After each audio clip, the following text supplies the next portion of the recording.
चलो तो दोस्तों, आज जानते हैं इंजन रूम में आने वाले इलेक्ट्रिकल फॉल्ट को कैसा ट्रेस किया जाता है। आज मुझे एक कंप्लेंट मिला है फोर्थ इंजीनियर से कि बिल्ज पंप वो लोकल से स्टार्ट कर पा रहा है मगर वो लोकल से स्टॉप नहीं कर पा रहा, तो उसे जो स्टार्टर पैनल है उधर जाके स्टॉप करना पड़ रहा है। चलो तो इसके साथ डील कैसा करते हैं।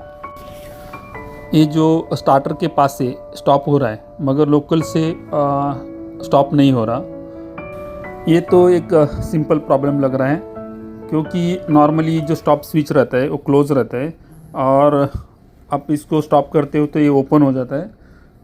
तो मुझे ये लग रहा है कि ये जो स्टॉप स्विच है ये रोटेट तो हो रहा है मगर अंदर लगता है मैकेनिकल कुछ प्रॉब्लम है, इसके कारण ये जो कॉन्टैक्ट है उसका एक्टिवेशन नहीं कर पा रहा। तो चलो देखते हैं इसको खोल के। तो खोलने से पहले मुझे इसका सप्लाई बंद करना है और उसके बाद ही मुझे इसे खोलना है। ये दो स्टार्टर का रिमोट स्टार्ट स्टॉप अरेंजमेंट है, तो एक का मैंने बंद किया है, दूसरे का चालू है, तो मुझे थोड़ा केयरफुल रहना पड़ेगा। खोलने के बाद मैं उसका फिज़िकल स्टेटस चेक कर रहा हूँ और ये तो अपना जगह पे इंटैक्ट है और इसके वायर भी कुछ निकले हुए नहीं लग रहे। ड्राइंग देखने से पहले मैं इसका जो कॉन्टैक्ट है वो पहला इसका चेक कर देता हूँ मीटर से, और ये भी मुझे सही दिखा रहा है। तो मुझे इसका ड्राइंग देखना है, तो ड्राइंग देखने के लिए मुझे सॉफ्ट कॉपी में देख सकता हूँ मैं या हार्ड कॉपी में देख सकता हूँ। इस शिप में सॉफ्ट कॉपी में अवेलेबल है। ये मेरे शिप के ड्राइंग्स का लिस्ट है और इसमें मुझे ढूंढना पड़ेगा अभी इलेक्ट्रिकल्स में। ये पावर प्लांट का ड्राइंग्स है, इसको ढूंढना पड़ेगा। पावर में ये आता है ग्रुप स्टार्टर्स, ये है स्टार्टर का मैनुअल है, इसको खोला मैंने अभी। इसमें मुझे ढूंढना है इसमें कि मिला है मुझे इंजन रूम बिल्ज पंप का मुझे स्टार्टर का ड्राइंग मिला है।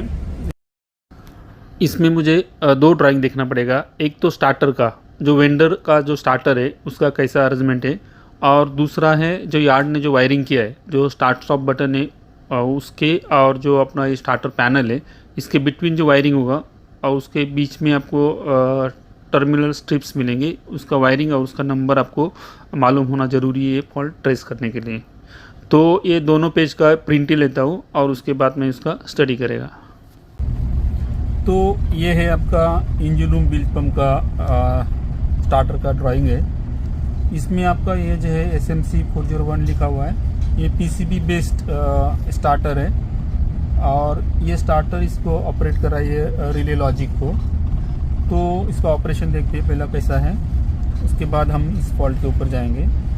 ये है इसका ब्रेकर है, MCCB है। ये ऑन होने से आपका जो मोटर को जो सप्लाई जा रहा है वो इधर वेट कर रहा है 88 पे। तो 88 ये है इसका, 88 चलने से ये चलेगा तो आपका मोटर चलेगा।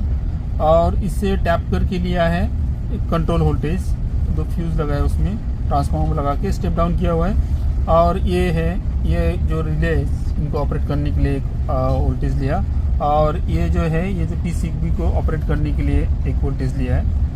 तो इसमें आपको मिलेगा 31-32 पे आपको ये इनकमिंग AC वोल्टेज मिलेगा। अभी ये मेरा स्टार्टर चल रहा है तो ये जो वोल्टेज है इसकी चिंता करने की मुझे ज़रूरत नहीं है क्योंकि ये लोकल से स्टार्ट स्टॉप हो रहा है। तो मेरा ये स्टार्टर यूनिट बिल्कुल सही से काम कर रहा है। तो इसका पहला ऑपरेशन देखते हैं लोकल स्टार्ट कैसा हो रहा है, उसके बाद आगे देखेंगे। तो ये जो है ये जो रिलेज है इनको एक टर्मिनल इन लोगों ने दो पॉजिटिव टर्मिनल है फिक्स लगा के रखा है परमानेंट, और दूसरा जो निगेटिव है वो उन्होंने इधर से दिया हुआ है। तो ये नंबर 2 है, ये डायरेक्ट चालू हो रहा है तो ये बता रहा है कि सोर्स है अवेलेबल। सेकंड ये इधर से आ रहा है, ये 3C ये है इसका स्टार्ट बटन है। ये स्टार्ट दबाने से क्या हो रहा है, ये इधर से आके इस मेकिंग 4 नंबर को बना रहा है। 4 नंबर को बनने के लिए थ्रू 7 ये आ रहा है, तो 7 ऑफ होना चाहिए। तो ये 7 ऑफ होने से आपको 4 नंबर बनेगा। 4 नंबर बनने से आपका ये जो एक्चुअली कॉन्टैक्ट है, इसका कॉन्टैक्ट है ये इधर बन रहा है। तो ये P1 P2 टर्मिनल से ये शॉर्ट हो रहे हैं तो ये एक्ट किधर कर रहे हैं, इधर ये P1 P2, तो ये इधर एक्ट हो रहा है। ये बनने से ये आपका जो रिले लॉजिक है ये स्टार्ट हो रहा है, टाइमर्स आपके स्टार्ट हो रहे हैं, एक्सिलरी स्टार्ट हो रहे हैं, तो SV स्टार्ट हो रहा है। उसके बाद आपका ये है इधर से आके आपका ये ओवरलोड ठीक ठाक है, तो 88 आपका स्टार्ट हो रहा है। 88 स्टार्ट होने से आपका ये मोटर चल पड़ रहा है। और इसको ऑफ करने के लिए उन्होंने क्या किया है, ऑफ बटन आपका ये है। तो जब आप ये ऑफ प्रेस करते हो तो यहाँ से आके ये नंबर 7 बन रहा है। नंबर 7 बनने से आपका ये ब्रेक हो रहा है। ये ब्रेक होने से आपका नंबर 4 रिले ऑफ हो रहा है। ऑफ होने से ये ओपन हो जाएगा और जो आपका ये जो मोटर है ये स्टॉप हो जाएगा। अभी रिमोट से आपका स्टार्ट हो रहा है, तो सेम ये हो रहा है। इधर से आप प्रेस कर रहे हो तो आपका ये आ रहा है, इधर से आके आपका ये 4 बन रहा है और ये स्टार्ट हो रहा है। स्टॉप होने के लिए अपने ये है स्टॉप बटन है। ओके, जो मेरा अजम्पशन था कि ये क्लोज होगा, क्लोज होने से मुझे ओपन करके ये स्टॉप होने वाला है, मगर ये उल्टा है।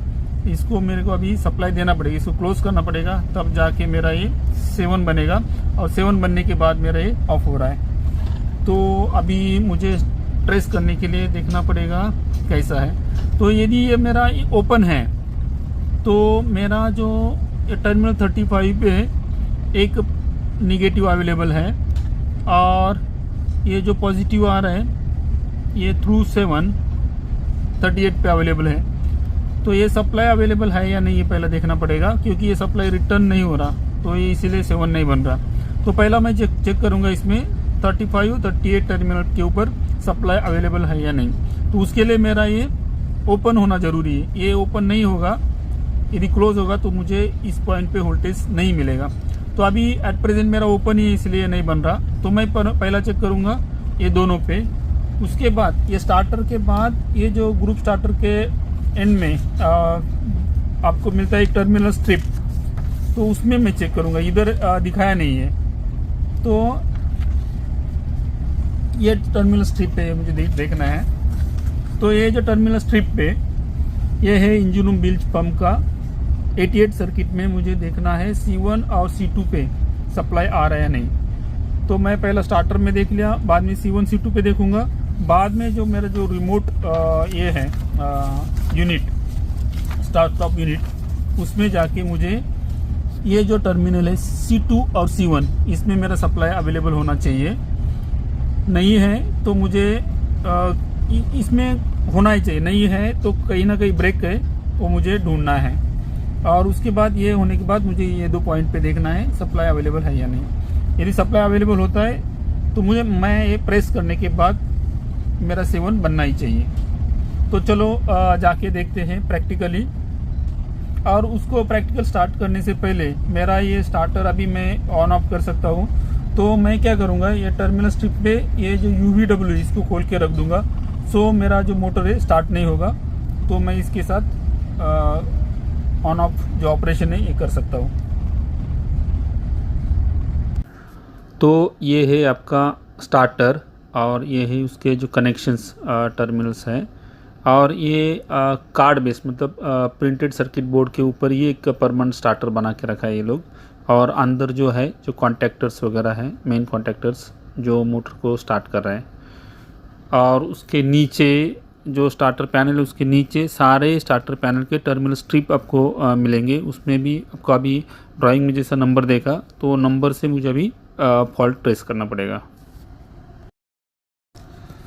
तो सबसे पहले मैं करता हूँ, ये जो मोटर का जो सप्लाई जा रहा है इसको पहला डिस्कनेक्ट करके देता हूँ। ROI भी डिस्कनेक्ट करेगा। तो ये स्टार्टर अभी स्टार्ट स्टॉप करने से मेरा जो मोटर है फॉल्ट फाइंडिंग के दौरान अननेसेसरी स्टार्ट स्टॉप नहीं होगा। और ये मैं आउटगोइंग जो स्ट्रिप है उसे कर रहा हूँ। तो फॉल्ट फाइंडिंग के फर्स्ट स्टेप में मैं ये स्टार्टर के ऊपर अभी वोल्टेज चेक कर रहा हूँ और ये मुझे मिल रहा है 27। तो ये बिल्कुल सही है। तो मैं चलूँगा अभी नेक्स्ट स्टेप में। नेक्स्ट स्टेप में मैं लोकल ग्रुप स्टार्टर है उसका जो टर्मिनल स्ट्रिप है उसमें वोल्टेज चेक कर रहा हूँ और वो भी मुझे सही मिल रहा है। थर्ड स्टेप में जो रिमोट स्टार्ट टॉप जो बॉक्स है उसमें मैं C1 C2 पे वोल्टेज चेक करूँगा और ये भी मुझे सही मिल रहा है। और जो लास्ट स्टेप में मेरे जो कांटेक्ट है उसके ऊपर चेक करूँगा वोल्टेज, और ये मुझे इधर मिल नहीं रहा, तो इसका मतलब ये जो वायर है ये कहीं तो ब्रेक है, दोनों में से एक। एट द लास्ट अभी देख रहा हूँ मैं, ये वायर मुझे निकला हुआ मिला, तो मेरा प्रॉब्लम आई थिंक सोल्व हो गया। ये जो वायर अभी कनेक्ट करने के बाद मेरा ये फंक्शन है ये अच्छा सा काम करना चाहिए।